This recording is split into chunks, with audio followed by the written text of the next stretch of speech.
welcome back to What's in the Hat. Thanks, Rosh. Yes, so we have two special guests today, and they are the director, Jessica Hall, and Katherine Hall, who stars in the documentary film Saturday. So a little bit more about the film. The documentary Saturday, directed by Jessica Hall, is a heartfelt tribute to her sister Katherine and their mother Frances. The film captures the trio's shared routines, thrifting, hardware store visits, and their mutual passion for building and renovating dollhouses. Set in Whitehorse, the documentary weaves together present day footage with family home movies, showcasing Katherine's journey living with an intellectual disability and celebrating her independent and creative life. So that's a little excerpt of what to expect from this documentary. You can find it on collection.nfb.ca. And the film itself emphasizes quiet, intimate moments, allowing viewers to experience the depth of their bonds and the nuances of their daily life. Through its gentle pacing and focus on stillness, Saturday offers an exploration of love, memory, and resilience within a family. So you can watch Saturday on the National Film Board's website. And yeah, we've all seen this film, and it's really, really great and a heartwarming story. Yeah, so thank you, Jessica and Katherine, for being here today. Thanks for having us. By the way, I watched it and I loved it so much.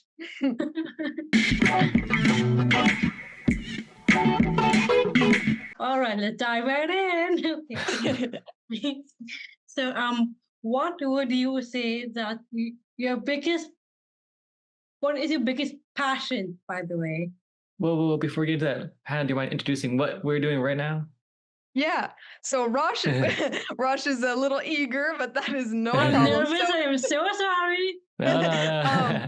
So the first segment we're going to do is called the Fellow Five questionnaire. So it's something that we ask all the guests that come on to our show, and we're really interested to hear everyone's different answers. So Rosh will ask you both these questions, and then it's more like just a getting to know you question. So they don't have to be a long answer, but just a really quick, like 1 to 2 word answer. So yeah, take it away, Rosh, the Fellow Five.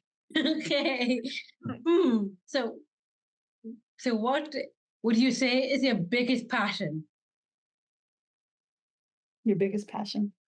My biggest passion is building dollhouses and things like that. Yeah. Amazing. Wow. I would say filmmaking, but also music and also art. Wow. Art appreciation. Yeah. So what is your relationship with disability? With my disability? What do you mean? What is your relationship with disability? The relationship with it. Yeah, so it can be whatever you want it to mean. Your relationship could be like growing up with it, or it could be this is how it's in my life, whether it's my sibling or people I work with. It varies person to person. Yeah.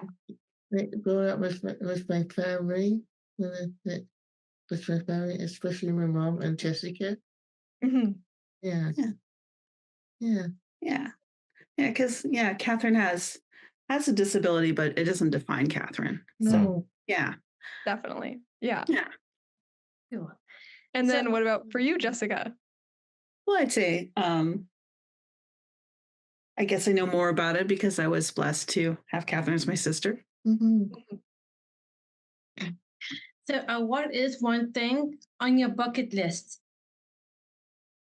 Your bucket list. So one thing you want to do that you haven't done yet. I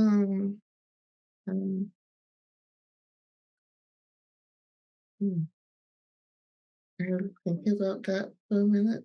Yeah. Totally. Okay. Well, a band on my bucket list is 9 Inch Nails, but I am going to go see them in August, so that one will get off my list. Yeah. Do you have one to replace that? Jessica? Oh my God, there's so many. It goes on and on. It's never ending, which is fair enough. the fun of that. Yeah. Well, actually, the next one is going to be Blue Rodeo, so that makes sense. Love Blue Rodeo. Yeah. Yeah. Maybe Catherine, is there anything on your bucket list related to dollhouses? Is there something maybe you wanted to build that you haven't yet? I'm still looking to expand my collection of dollhouses. Maybe having some furniture for my dollhouses. Different furniture? Yeah, Like what kind of piece? What kind of furniture? and couches and stuff. More couches? And I've been collecting some small books for my. Yeah. Yeah, you've got a little library, but Yeah, you want a bigger one. yeah. Super cool. Have you ever seen the well, maybe you haven't seen because it's in Vancouver, but they have a mini movie theater where you can actually it's on the side of a building and you can look inside the building and then they're playing miniature movies, like full-length movies. Where is that? It's in East Vancouver somewhere. I'll find the link and share it with anyone else who's interested because it's such a cool little thing. But I think it's spreading like around Canada and around other places. So it's just a fun concept. And I think Catherine, you like miniature things, so you might be interested as well. Yeah, yeah, cool. And Rosh.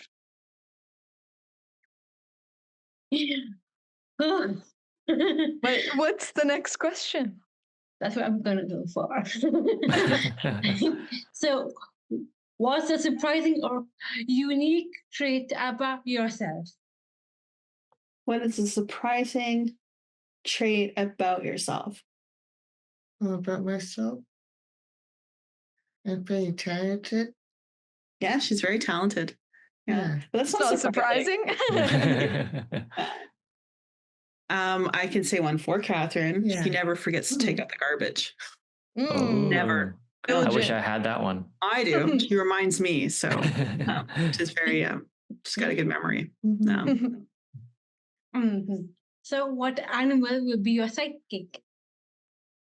What animal would be your sidekick? Is it that one right there? Oh, Fred the cat. Fred the cat. Fred the cat. He's watching us do this right now. Yeah. There's a painting of him in the film. So it's behind my mom when they're in the kitchen. That's Fred. Oh, I missed that. My mom made that painting. Yeah. Because he doesn't really like other people, so we couldn't have him around the crew, but we wanted to in the film, so we just moved where that painting is normally, and we just put it in that spot so we could sort of have Fred join us.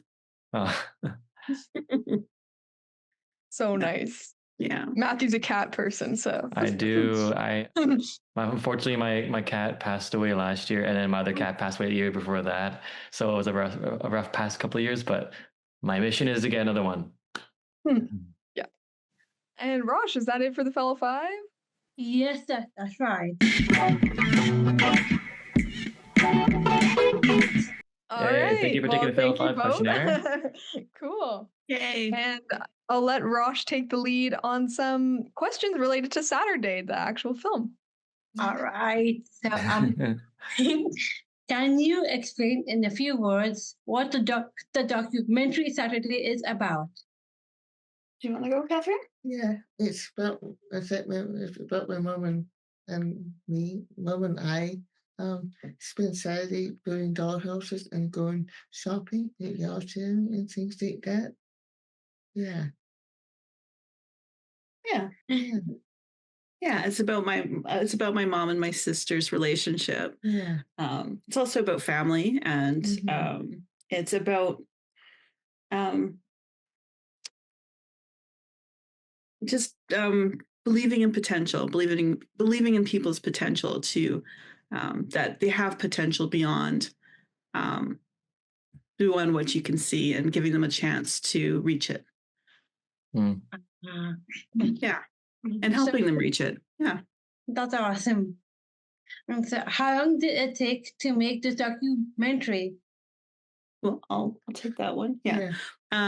So the actual filming, we filmed in a little bit. We did some interviews in last June, and we did the filming in August.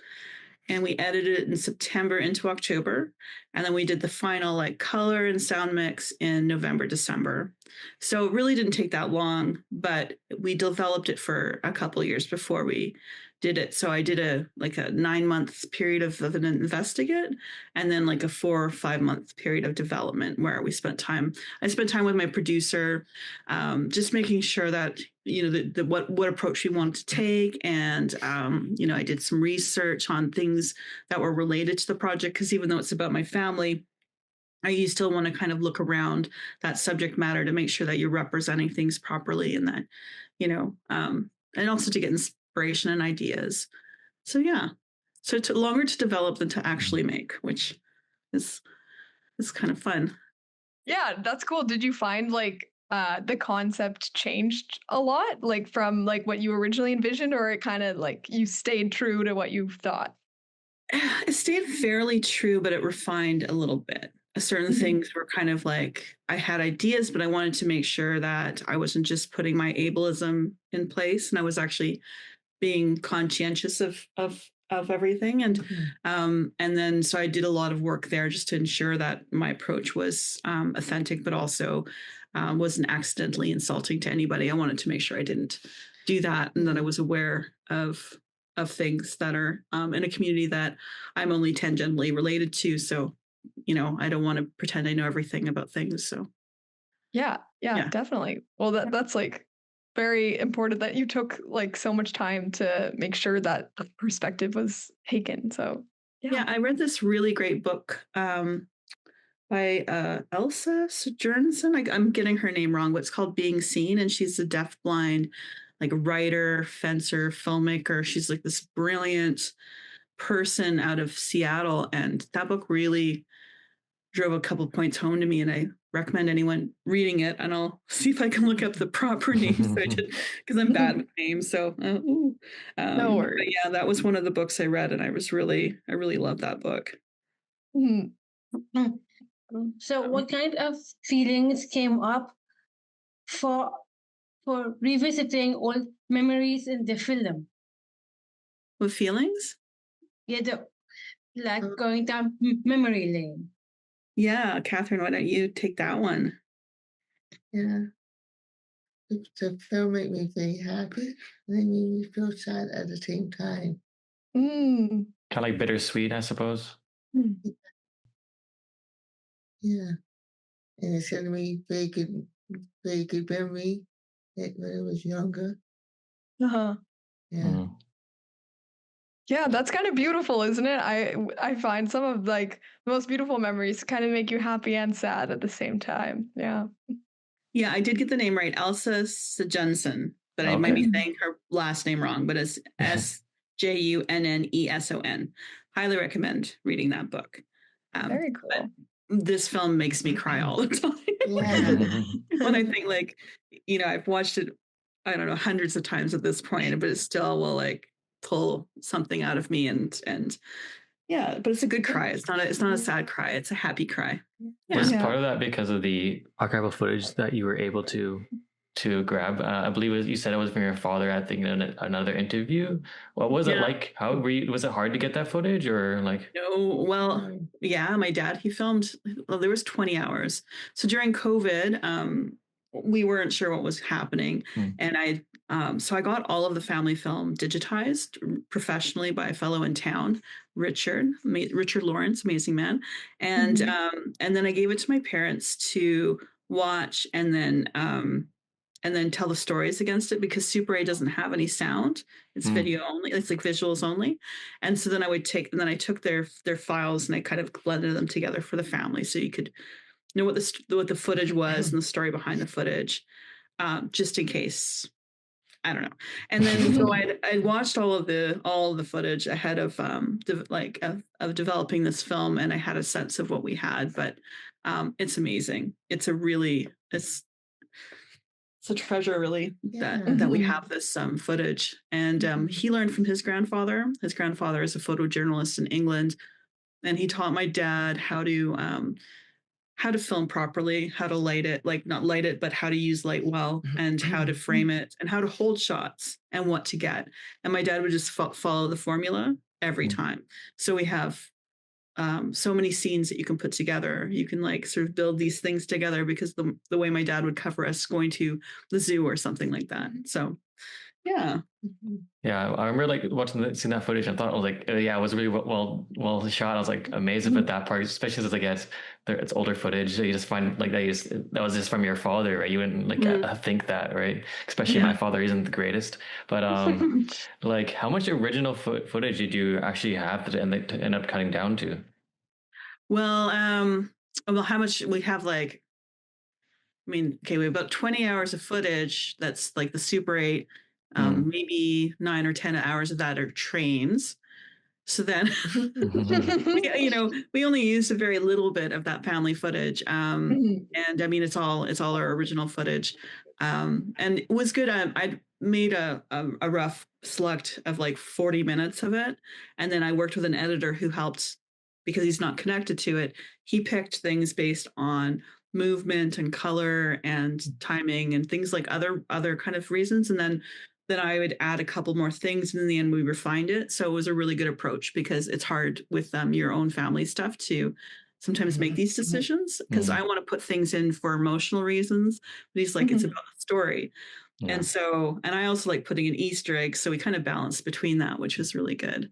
Like I made sure that my grandfather was in there. The one piece of footage we have of him, his back is to us. We don't ever see his face, but it's in there. So, I wanted to make sure that was in there and that my grandmother was in there, my Auntie May and other people as well. So, yeah. But nobody will know this except for me, right? Putting them all in there. So, yeah. And so the movie shows a lot of quiet moments. Why is it important to show silence or stillness in the documentary? Yeah. Well, I'll take this one, but you can tell me what you thought about it. It was a note, actually, interestingly enough, from my producer when we were kind of putting it together and we were throwing temp audio music tracks down. And I am a big fan of music, so I like to put lots of music in. And she's like, let's kind of pull back because if you pull back, it emphasizes more when you hear it, or you don't have to completely get rid of it, but you can duck it down. And there's ways you can use the music to augment rather than just be there to fill in that. And then empty times, we like to fill in the voids when there's no space. And sometimes that means that we're relaxing or it allows our brains to reconnect or make new connections because we don't have sound there to kind of distract us or to pull our attention.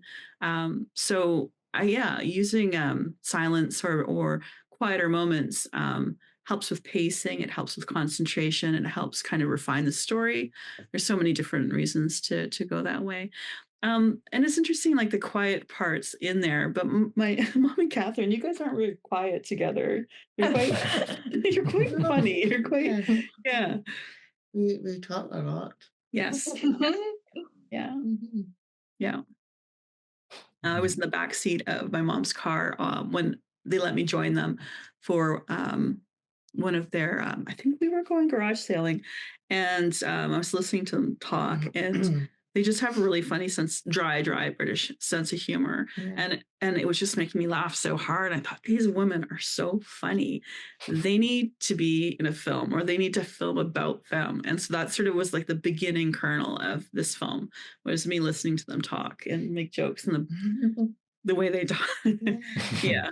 So, and you get a sense of that in the film. We actually caught them because they had a camera hidden in the film, like the car, when they were driving. There was nobody with them. And I think they forgot it was there. So that was like this beautiful moment when, she's talking about the butter. Oh, I remember that. Because you guys did forget there was a camera in there, didn't you? I just ignored it. You just ignored it? Yeah. Smart. Yeah.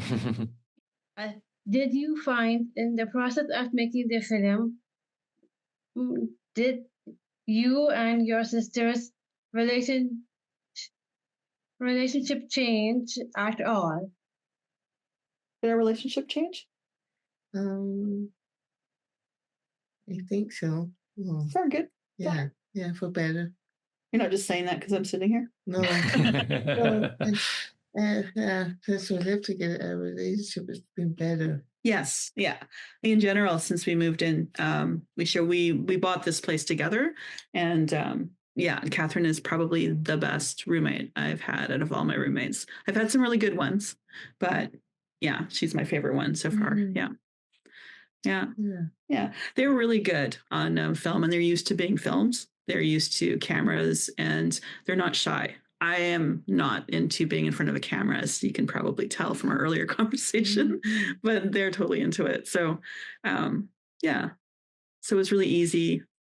As a director working with them, it was very easy. Awesome. Yeah. So, what advice would you give someone with a disability who wants to tell their story through film? Ooh. Can you repeat the question? Yeah. Advice that you would give somebody who has a disability, wants to tell their story through film, kind of like how I made this film. I think they will go to it. Go. Well, like, what would they do? They probably would ask their friends or family. Yeah. Ask people you know that might know how to do it. And then look for resources online. Reach out to the National Film Board of Canada, because even if what they have going on isn't going to match your project, they know everybody, and they will try. They will help you by giving you advice about how to go, where to go in your area. So in the Yukon, where I'm at, we've got a couple organizations. One is the Yukon Film Society, and it puts on like a 48-hour film festival where anyone can enter it, and you have 2 days to make a film. And so we usually get like 40 or 50 films, and sometimes they're films, and then other ones are just amazing, and all ages and all skill levels. So yeah, reach out to different organizations and friends or family who might have some skills. But you can also just use your own iPhone or Android or whatever, and there's some tools on there that can help. Yeah. Amazing. Yeah, and Rosh is being humble, but she also has studied some film and creative industries herself. So yeah. I did take film and theater at UBC. Nice. So if you were to give like someone like me advice on how to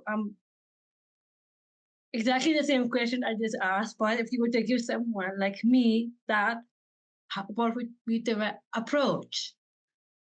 The best thing to learn how to do anything is just to do it, and do it a lot.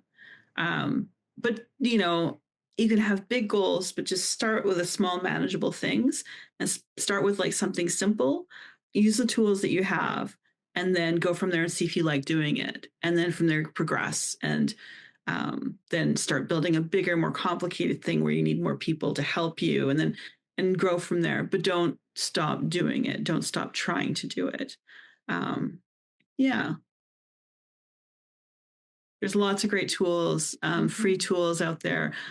I'm not familiar with a lot of them, but I know if you Google film, free software, the cell phones make a decent enough picture that you can use that for your camera, and then Google tips and tricks and ask advice, and take the advice. Yeah.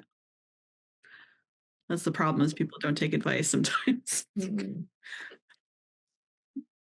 Well, thanks, Rosh. We just have a few more questions, and then we're going to get into our hat segment. What's in the hat? So my question for you, Catherine, is what do you enjoy most about building doll houses? Is there anything specific that, like, part of the process that you like? I like to collect the Victorian style furniture and things like that. Yeah.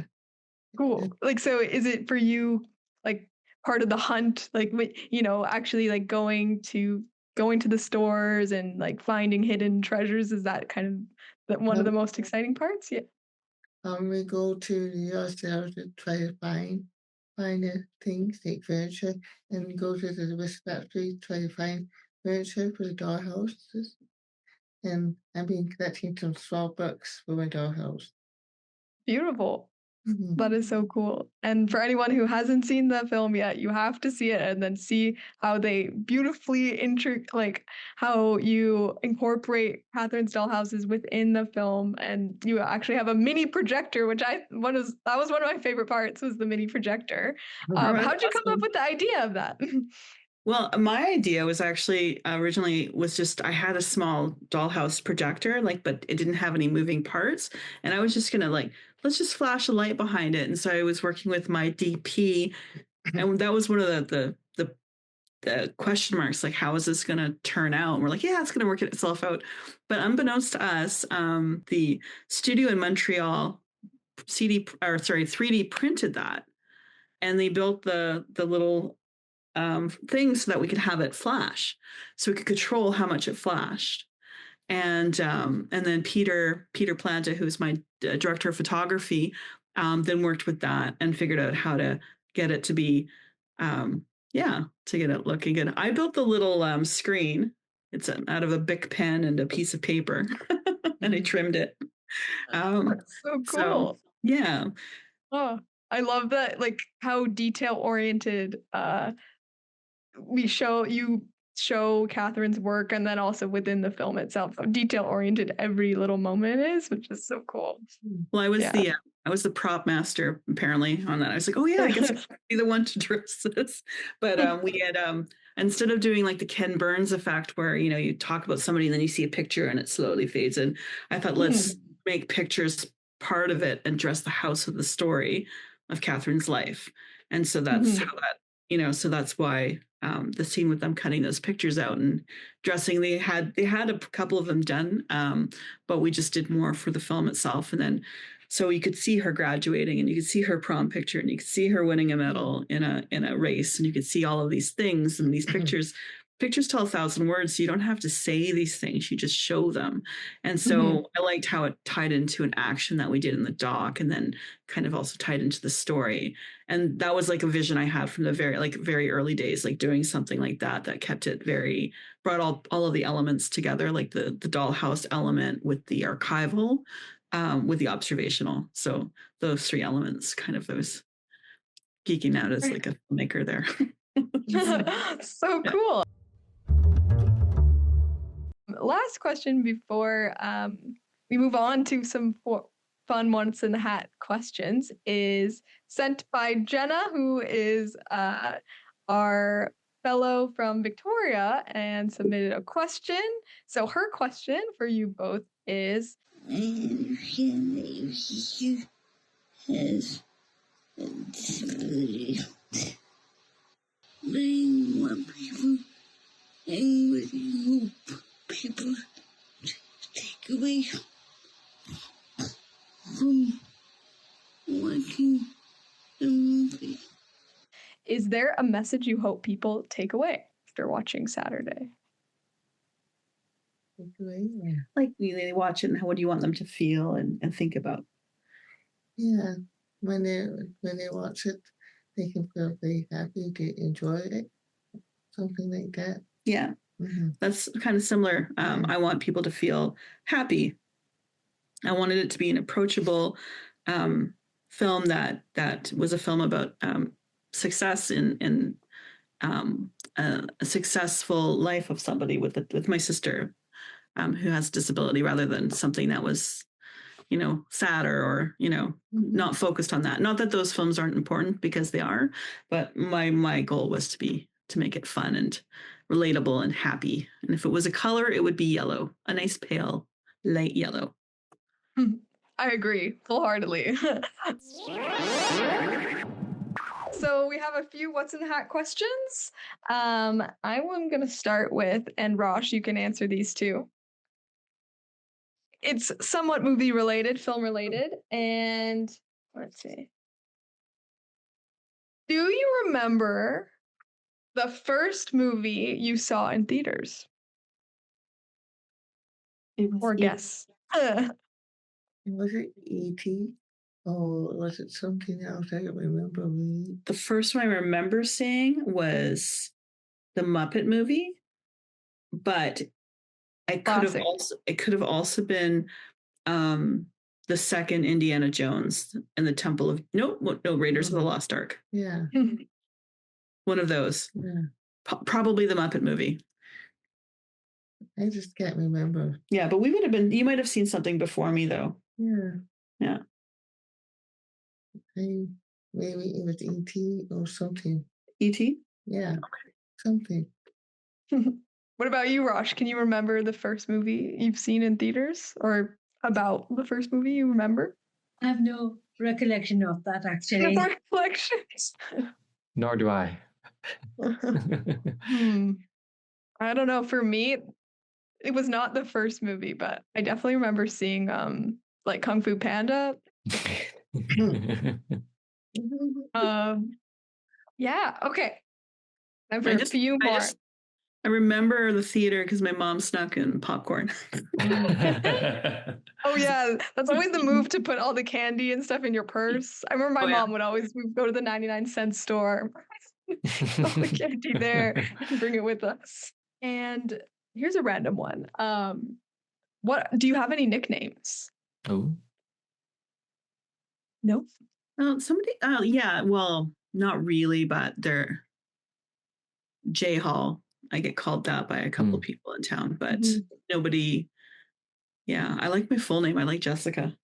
People call you Kathy though. Kathy, but I don't really like Kathy. You like Katherine? Yeah, she's like me. We like our full names. Yeah. I know Rosh is a nickname. or an alter ego name. Actually, that's my preferred name. Yeah. Oh, nice. It's Rosh, Yeah. right? Which I like is? Rosh. Yeah. That's a great name. All right. And just to finish off on a fun one. If you had to eat only one fruit for the rest of your life, what would it be? I know what Catherine's would be. It would be a banana. Yeah. Classic. Only one? Blackberries. I We think had another person say blackberry. Yeah. That's the second one. Yeah. I have a favorite. Mine is mango. Mango, good choice. Mango wasn't like the top three for me too. Yeah. And if you put a banana in there, you can make a nice smoothie out of that. So. I lied. Let's do one more. It's just a perfect question to finish off our interview today. What is your favorite movie of all time? Ooh, what's your favorite movie of all time?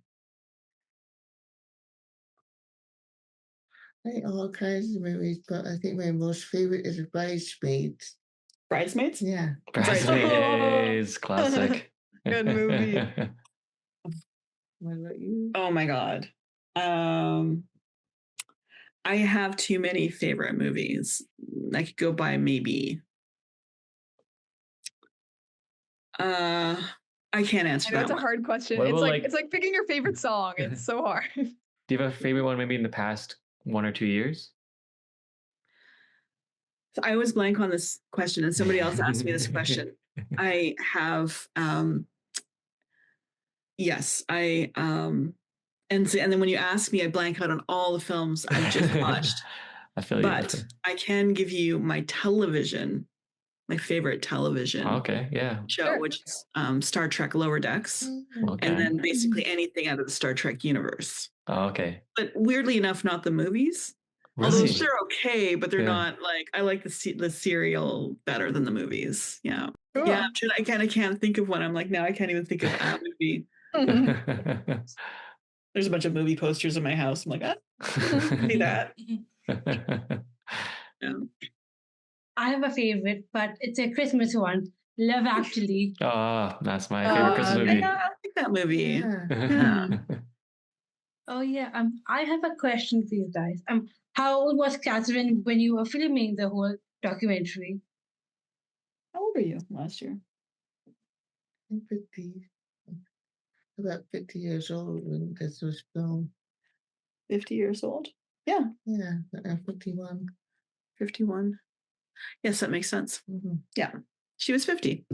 Wow. It's a big accomplishment. That's so awesome. Wow. Yeah. She does not look 50, does she? No, not at all. No, very young looking. Yeah.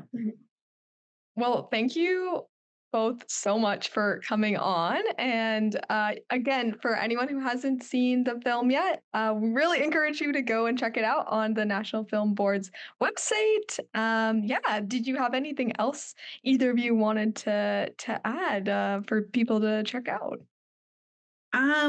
Yeah, like there's so many good films on the National Film Board app. You can actually, if you have a smart TV, you can download the app like Netflix or Disney or whatever, and it's free and there's no subscription and there's no ads.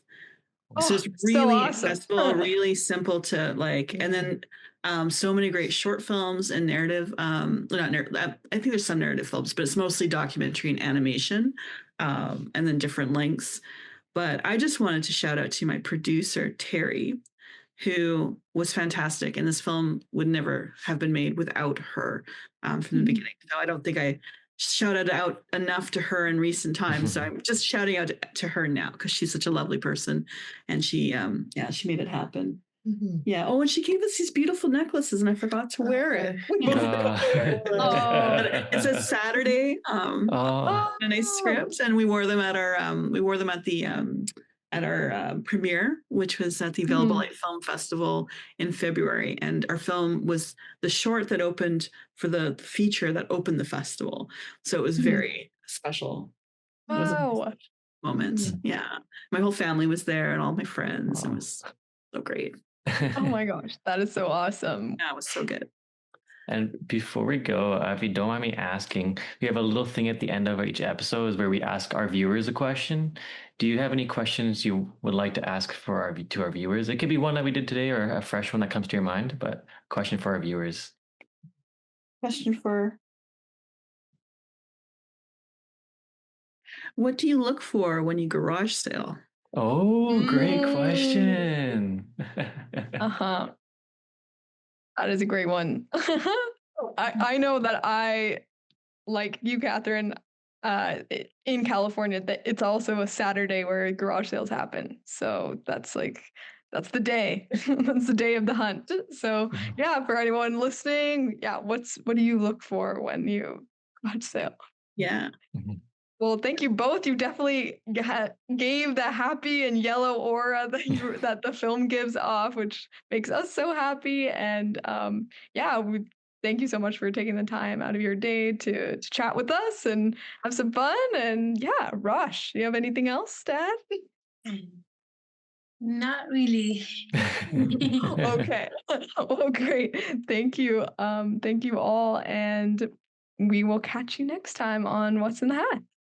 Bye, everyone. Thank you. Bye. Bye.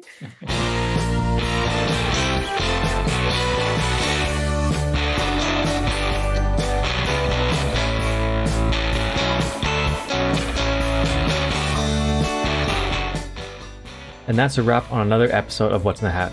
Thank you so much for tuning in and being part of our community. This episode is hosted by both Hannah, Matthew, and Rosh. We want to give a special thanks to our guests, Jessica and Katherine Hall. Find the film Saturday at the National Film Board website at www.nfb.ca, and that is www.nfb.ca. What's in the Hat is executive produced by Hannah Nolan and me, Matthew Rashmat. Production, sound design, and video editing by Matthew Rashmat. Guest booking by Hannah Nolan. Music is Next Steps by Half Cool, Point, Counterpoint by John Patitucci, Rise Funk and Chunk by Windows of Can, and Water Park Radio Ad by Freedom Trail Studio. What's in the Hat is a proud production of the Social Media Fellowship in partnership with Possibilities in Burnaby, British Columbia, Canada. If you like what you heard today, the best way you can support us is by sharing this episode with a friend or finding us and leaving a review or like on Apple Podcasts, Spotify, or YouTube. It really helps new listeners find the show. You can find the fellowship on Linktree, Instagram, and YouTube at social.media.fellows, TikTok at Social Media Fellows, citr.ca/radio/what's-in-the-hat. You can find Possibilities on Instagram at Possibilities, YouTube at PossibilitiesCA. Follow along. To learn more about how we assist persons with developmental disabilities to live full and meaningful lives, please visit our website at possibilities.ca. That is POSSABILITIES.ca. That is POSABILITIES.ca. Until next time, take care.